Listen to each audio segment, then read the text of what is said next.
Well, hello, folks. Happy Monday, and welcome back to Art of the City TV, live streaming here from Solana Beach from my art gallery. We had a heck of a weekend. As many of you know, we cleared out our warehouse, 10,000 square feet of 25 years of accumulation that we went through in the last couple months. And as you can see behind me, we have stacks of artwork, of course, things we no longer carry, but it was really a fun weekend. And I'll tell you, it was so refreshing to get back in the gallery and start talking to folks. Although, you know, we've been social distancing, we have our masks, it was still actually quite a thrill. I felt like we had just opened a gallery for the first time. So it was very exciting. I hope you folks have had a chance to get out and about, whether you are here in San Diego or you're somewhere else. It's really given us all, I think, a whole new appreciation of what it's like to have that freedom to be able to go to a restaurant or to go to Starbucks. I know not everything is completely open yet, but just even a little taste of it has been just refreshing. So today I'm really excited because, again, I have an incredible talent coming on the show. This gentleman has been an artist since he was a young kid and professionally painted since he was 18 years old. So just one of those great talents that happens to reside here in San Diego, and we're gonna hear his story. But one of the things I've always appreciated about his work is that not only does he create incredible paintings, and you're gonna see his subject matter, which is, he has a real array of things that he can create, but I love the fact that his work is very inspirational. He does a lot of things for corporate events, and he inspires people all around the world because he travels quite a bit with his artwork. And the message that comes through with his artwork is pretty powerful. And any of you folks who have seen him live, you know what I'm talking about. And his name is Stephen Fishwick. So we're going to start with a video because I kind of like for you to get a little bit of a backstory first to see the heart of this artist, and then I'm going to bring him on the show. So let me go ahead and bring this into the stream. And I'm going to minimize myself here. Okay, folks, Stephen Fishwick.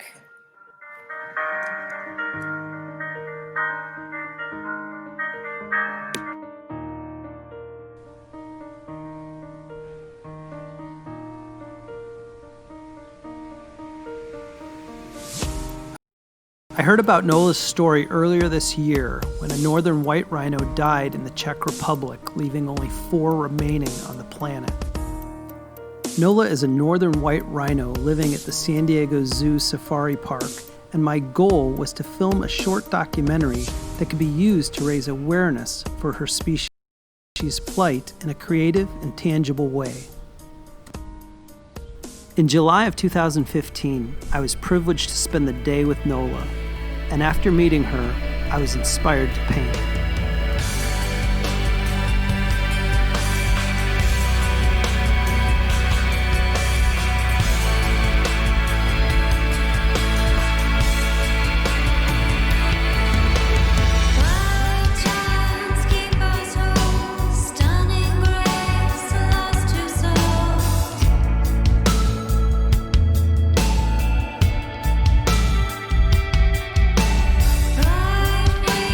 Keep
that doesn't give you the chills, I don't know what does. That was just incredible. And we are getting ready to bring this artist on live so we can talk to him in person. But you know what? This is what art's all about. It's about raising awareness, bringing us in touch with the world that we live in. And these are the great artists of our time that are bringing these great imagery and great messages to us. So let's bring on Stephen.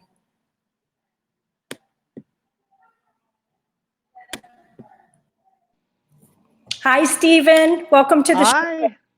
How are you guys? Great. I'll tell you what, that video, that's the second time I've watched it. That blew me away the first time I watched it. What a passion you have for animals and for the subject matter that you paint. It's incredible. It's a blessing to get to do it.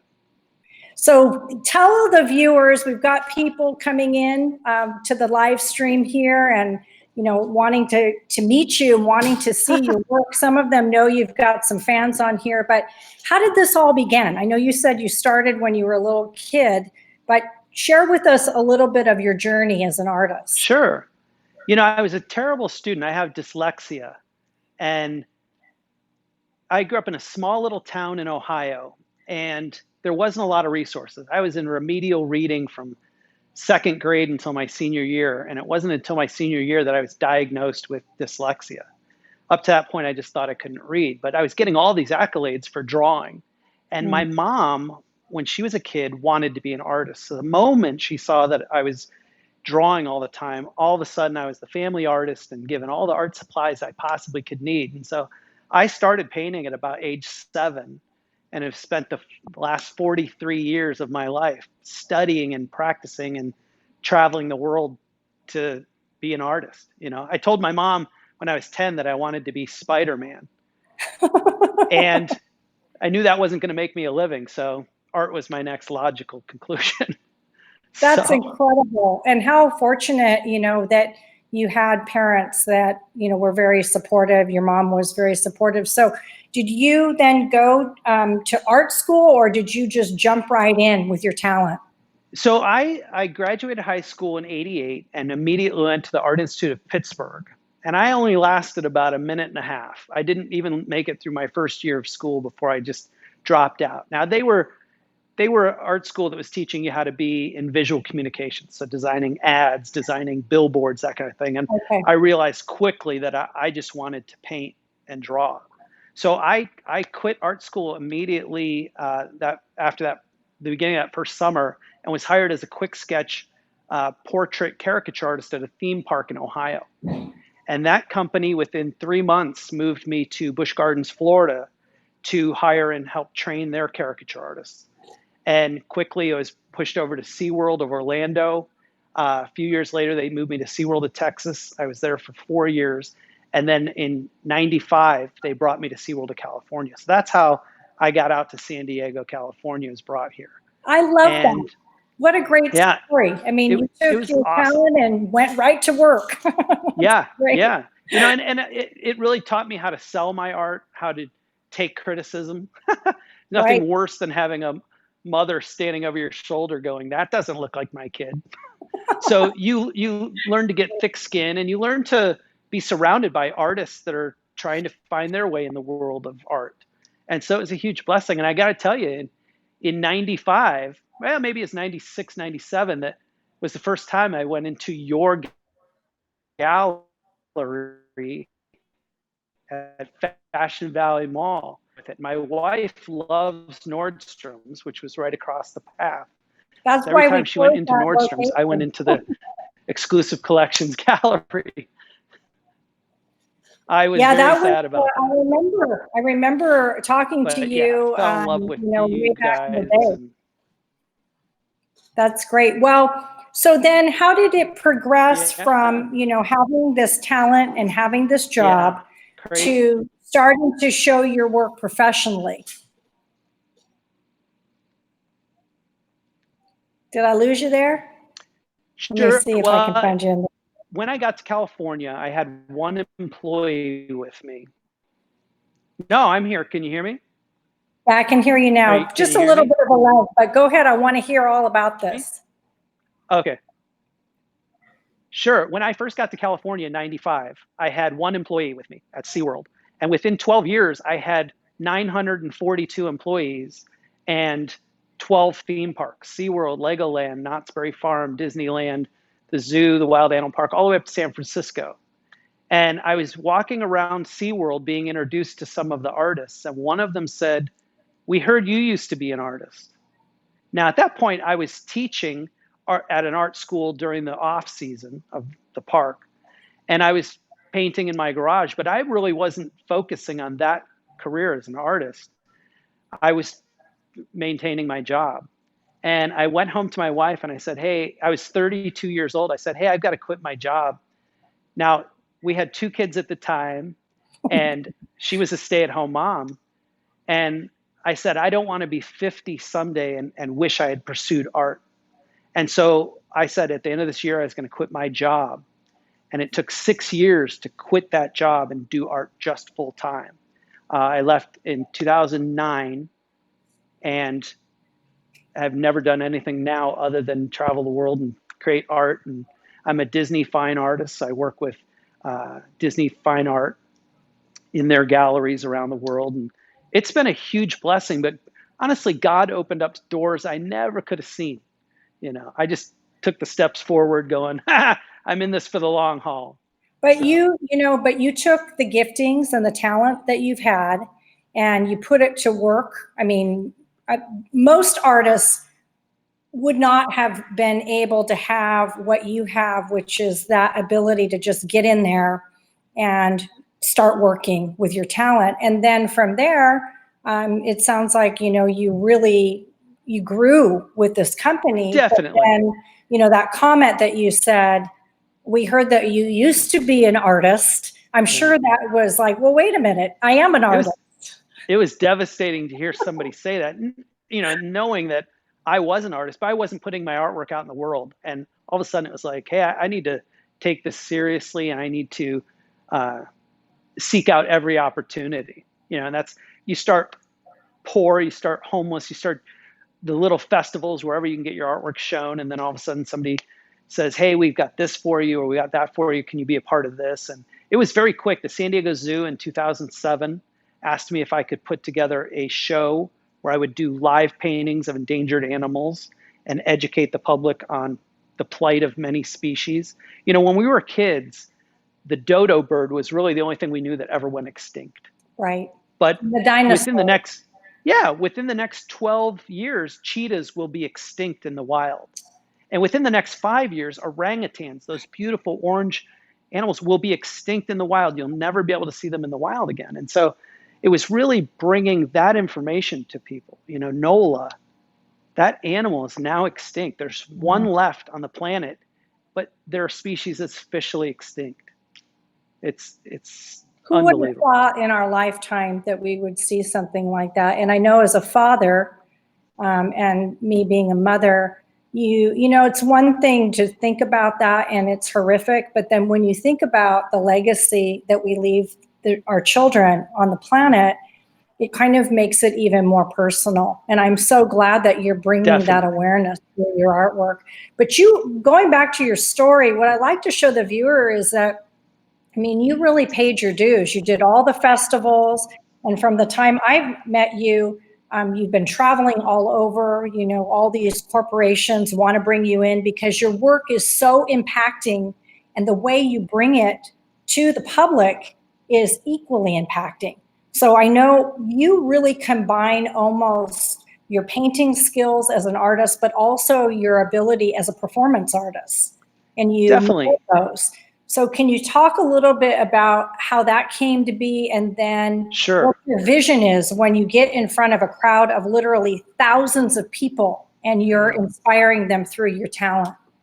Yeah, it's funny is when I told my wife that I needed to quit my job and make a living in art, God bless her reaction was, "Well, let's pray about that because I don't even know what that looks like." She was in banking when she was in her career. And so all of a sudden we started praying about how God could open up doors that we couldn't see. And all of a sudden someone at church asked me if I could paint on stage while the band played. Okay. I said, "Well, how long do they play for?" And he goes, 10 minutes. So all of a sudden I was doing these very fast paintings, and someone in the congregation saw it and was an event planner. And they said, this was in 2006, they said, we have a client, Honda, and they had just built a robot in 2006. And they're like, they'd like this robot named Osimo painted at their big corporate event. And all of a sudden they were going to pay me to do this. And literally within months, I was being asked to go all over to paint live. And so the live painting was to create a painting in really under 10 minutes, live to music and the canvases spinning. And it really came about because I clearly have ADHD. I need to work on 12 things at one time. And so I'm moving all the time, and you can kind of see it in my artwork. There's paint being splattered. I'm using my hands. I was traditionally trained in oil paints, but when I wanted to touch the paint, I didn't want to eventually die of cancer, so I switched to acrylics. And then I could just slather the paint. I could throw it. I pick it up, and a style developed. It wasn't like I was trying to develop a style, but because you're doing a lot of paintings, a style develops. And Right. It was very quickly that all of a sudden Apple was calling me to do a big thing because they were promoting their new products, and I was being asked to go all over the world. We actually did a trip it was 2011, where we started in Vegas painting at Mandalay Bay, and we literally went all the way around the globe in 25 days painting in different cities, from Beirut wonderful. to Japan, all the way around. It was amazing. What a wonderful experience. But when you get on the stage, you get hired to, bring this performance art. What are your thoughts? Because it's a little bit different than an artist being in the studio, which you also Sure. do. And, you've got your canvas up and you're thinking about how you're going to execute what you're thinking about and all of that. But here you are in front of thousands of people, and very few artists will ever experience that. So what goes through your mind, and what are you trying? Really, you're one of like maybe one handful, that I've ever met that does what you do. So what does that feel like, and what is your thought process as an artist? It's terrifying, but it's also extremely rewarding. There are a lot of times where I get on stage and I have an idea of what I want to paint, but as you're picking up paint and moving and jumping and throwing, a lot can happen. And there's some excitement about that, because then every painting is completely fresh. It's new. It terrifies my wife when she has to watch me, because anything can happen when you're picking up paint and throwing it. But Sure. There is a big reward to that. People ask me all the time, they're like, what is your favorite audience to paint for? And I have painted in stadiums full of people, but there is nobody that screams louder than an elementary school kid. And I got to say, that's my favorite audience to paint live for, is a group of screaming kids. So. And is the concept when you're painting, whatever it is the idea that here you are, you're this one person with this incredible talent, and you're taking nothing and making something out of it? And is there some correlation for the viewer to say, hey, maybe I can't do that, but maybe I can take my raw talent and create something and be inspired by what you're doing as an artist? Definitely. I really think that anybody can do anything they want to do.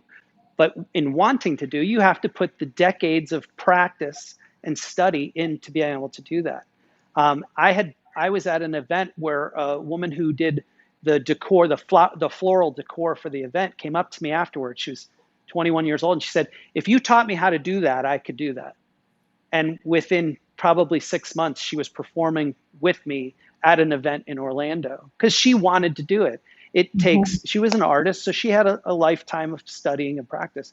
But I think anybody can do anything they want to do if they set their mind to it and they're willing to work hard. There's only one secret in art, and it's dedication, practice. There's no I've met people with talent, but some of them don't culture that talent and really invest in honing those skills. Yeah, I agree with that. But I think that what I love about your work is you're executing this talent in a very unique way that no other artist that I've met does. And you're using it, because you're very vulnerable. You're putting yourself out there in front of a crowd of people, creating a painting. Most artists have, the luxury of they paint in their studio. If it doesn't come out that great, they just don't show it. It's And nobody pretty sees simple. it. Yeah. And nobody sees it, and they edit it. But you don't have that luxury when you're live. And so I love the fact that you're being so vulnerable with your work, putting yourself out there, inspiring people. And that really takes a lot more than any other artist I've seen in that way. Well, I think that the only way for us as humanity to connect to each other is if we're vulnerable. If we're honest, we're vulnerable. I think we're seeing it in the streets today. In this last 10 days, people are not afraid to be vulnerable and say, this is killing me and I need it to stop. And I think the most important thing is that we listen. And that's where the real connection comes in. What I've tried to do now in my life is that every live painting is going to go toward an organization that is in need or in help or trying to raise funds for themselves. I've almost tried to stop doing the corporate side of it unless they're going to donate, and have my goal, I think, always in life was that the painting would go farther than just hanging on a wall, that it would say something, it would mean something, and it would actually help some cause. So it's been a blessing to get to do that. So no, that's so great. So let's take a look at what you're working on now. I'm going to minimize the screen so the folks can get a better view of your studio there. And then we can have you walk around and kind of show us what you're working on, and maybe share a little bit about your technique of how you actually approach the work. Sure. And I wasn't kidding when I said I have ADHD. My oldest son was diagnosed with Asperger's at age 5. And before he was diagnosed with Asperger's, he was diagnosed with ADHD, attention deficit hyper disorder. And when he had taken the test, my wife said, hey, you should take this test, because she clearly knew I had those same tendencies.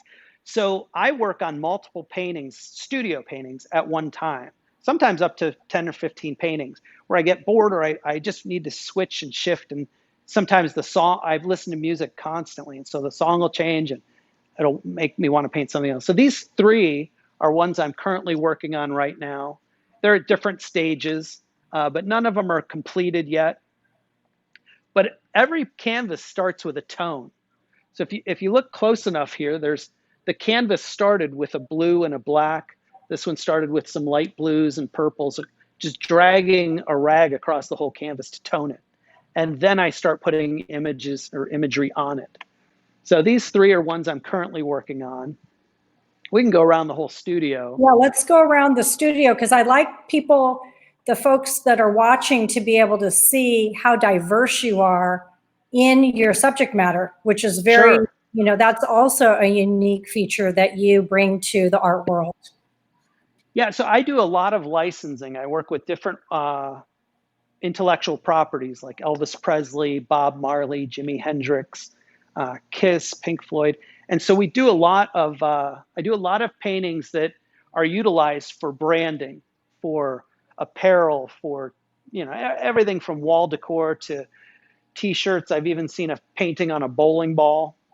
That would be interesting. So this is some of the Disney work that I've done. I've been with Disney now for going on 11 years.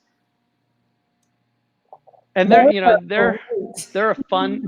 I grew up drawing Disney. Stephen, where would you show those? Would it be in a Disney store, meaning like at Disney, or? So yeah, at Disneyland, it would only be in their galleries. So Disneyland or Disney California or Disney Orlando, and throughout the world there are Disney fine art galleries. And so I'd create a painting, and they really give me carte blanche. I can do anything I want. But once I give it to them, they send it to the studio for an approval. Okay. Once it gets approved, they take it, they print it, they put it out in the galleries, and then they fly me around to support the artwork. Okay. So that's wonderful. And then what about the animal? Let's talk about these icons, like these very famous icons that you paint. Sure. So like David Bowie up at the top, when he passed away was when I first started working with David Bowie.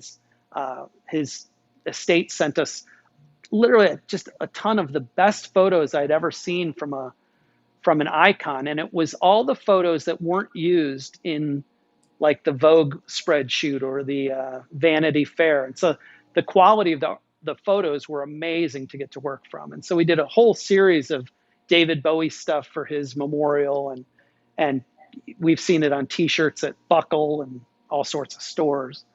You know, there's so many of these icons that I grew up with. And so getting to paint like Guns N' Roses, Slash, Muhammad Ali, those were such a big part of my life growing up. And then to get to be asked to paint for those estates, it's awesome. Like we get a phone call, and I say we, I have a business partner, Bo Hufford, who is just an unbelievable artist, but we partner on a lot of things. And quite often if Urban Outfitters wants a Pink Floyd t-shirt, Urban Outfitters will want one, but then some other company, Buckle, will want the same concept, but a different look to it. And so Bo will digitally put those images together from the original painting. So that sounds like a great partnership there. And it's always nice for an artist to have someone that, you know, can handle the business end of it, so that definitely, it frees you up to be able to really just create. Definitely. And Bo is a creative of his own right. So it's like we feed off each other all the time. He definitely takes my artwork to a higher level because his eye is so good. So, and then here's a lot of the animals. So the animals all go into what we call a For Life collection. And it's to help all of these endangered animals around the world. So I love that. And where can people see that collection? It's in 13 zoos around the world. Of course, here at San Diego Zoo and the Wild Animal Park as well. You can buy small little prints at all of their gift shops, and those proceeds go toward. They have a website called endextinction.org, and that's to really raise awareness for who is on the chopping block for going extinct.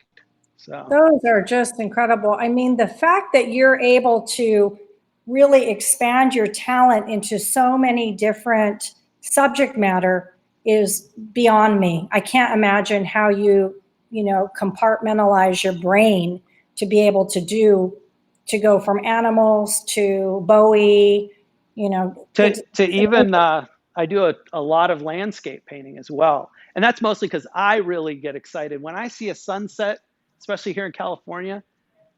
I can't sleep until I paint it. I love that.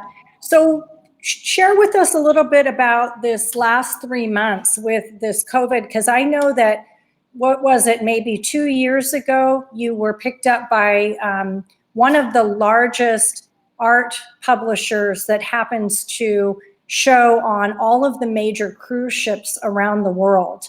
And you became like a star overnight in that whole arena, their galleries there on the cruise ships.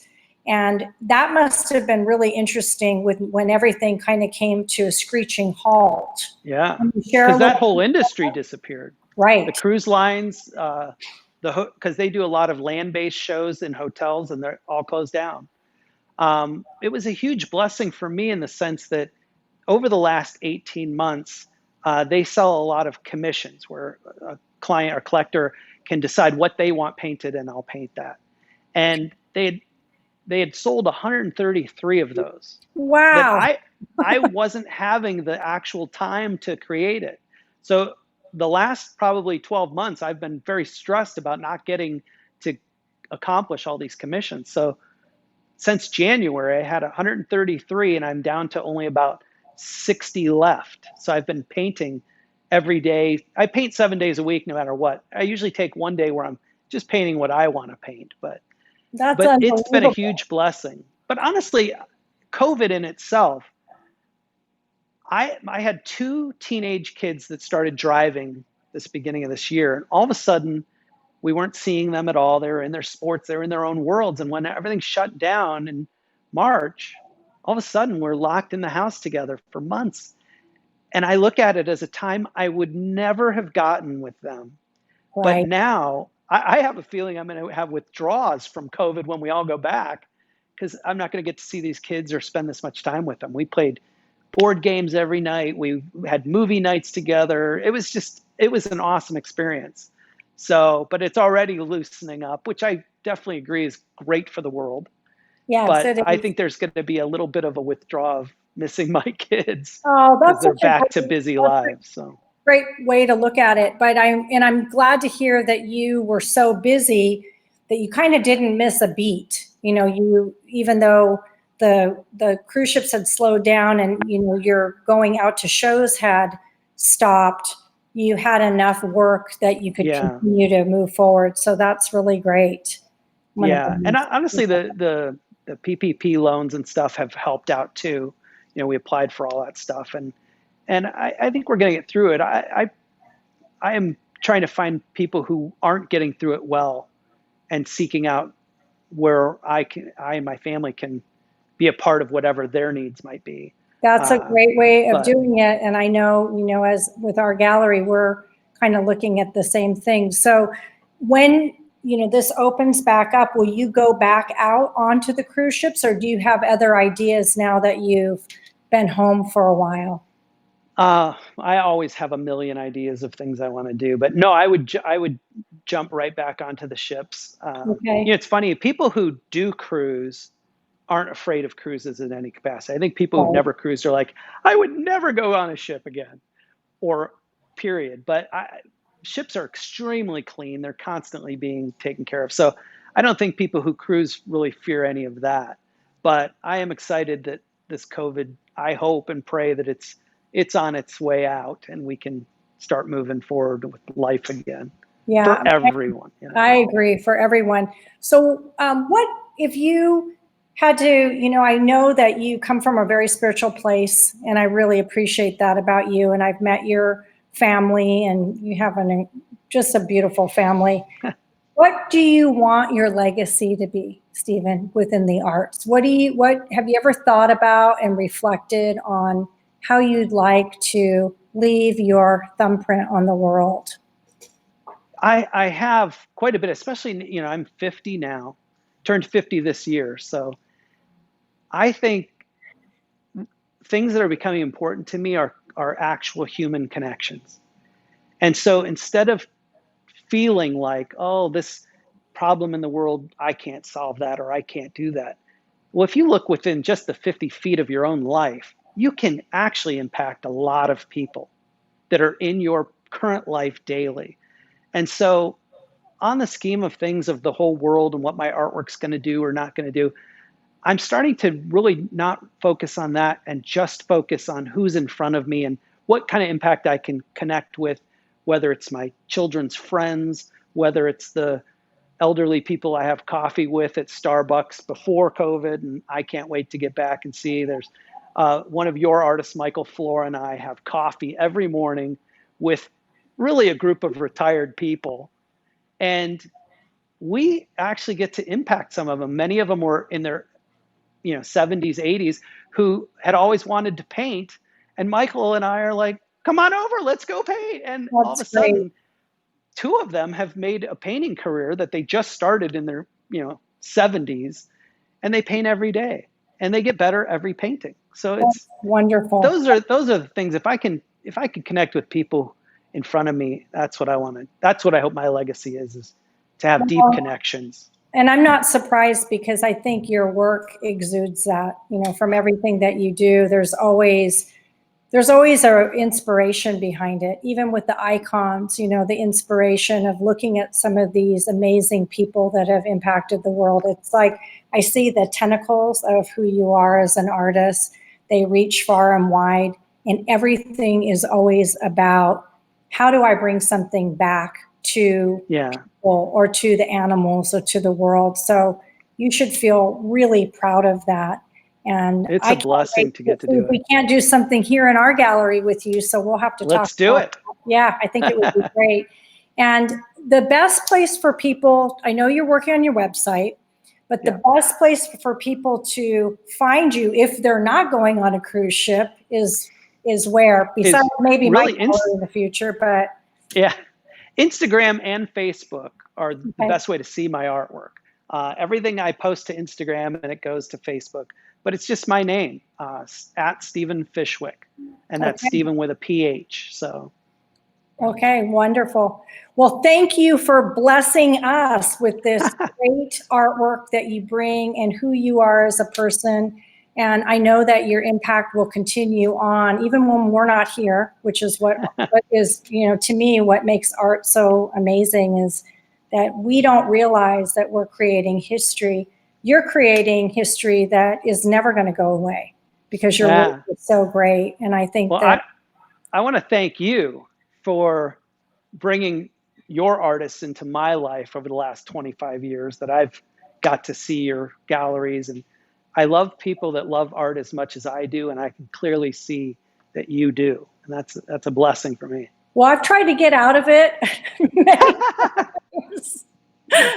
No, seriously, it's one of those things, as you know, I mean, you've gone the gamut of struggling, like you said, you've paid your dues, and, gallerists, same thing. And, there are those moments that you're like, oh my gosh, maybe I should chose something that was a little bit easier to pursue. But at the end of the day, I couldn't do anything else.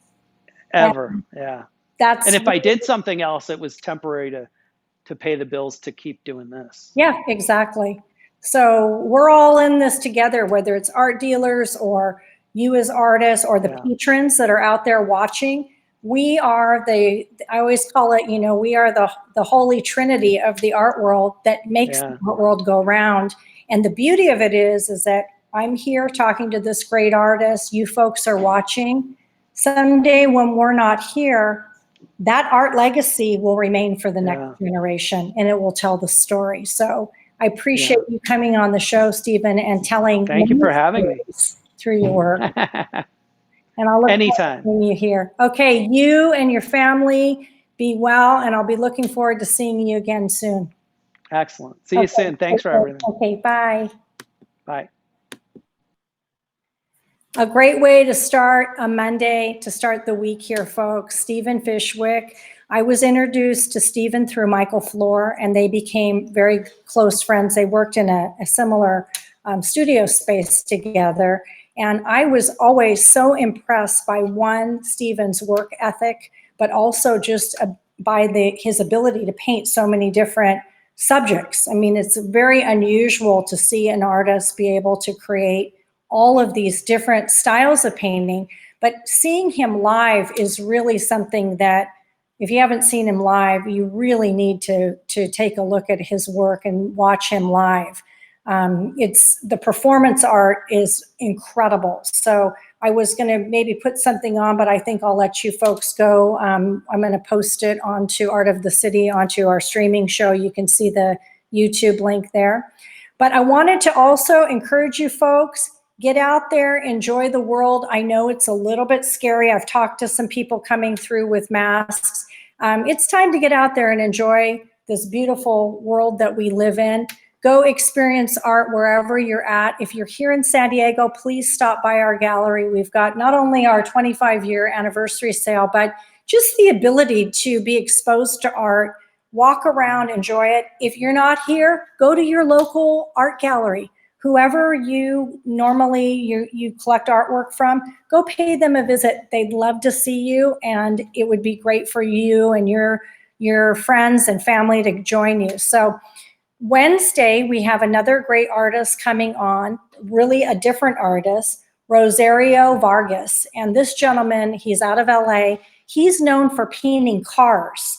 And I'm not talking about airbrushing. I'm talking about full-on splattering of paint. My neighbor next door to the gallery, one of the gals that works there, has one of his cars, and that's how I was exposed to it. But turns out he's quite famous. So we'll bring him on Wednesday. And then on Friday, I'm getting a blast to the past. I'm going back to my roots with an artist that I started with named Caroline Young.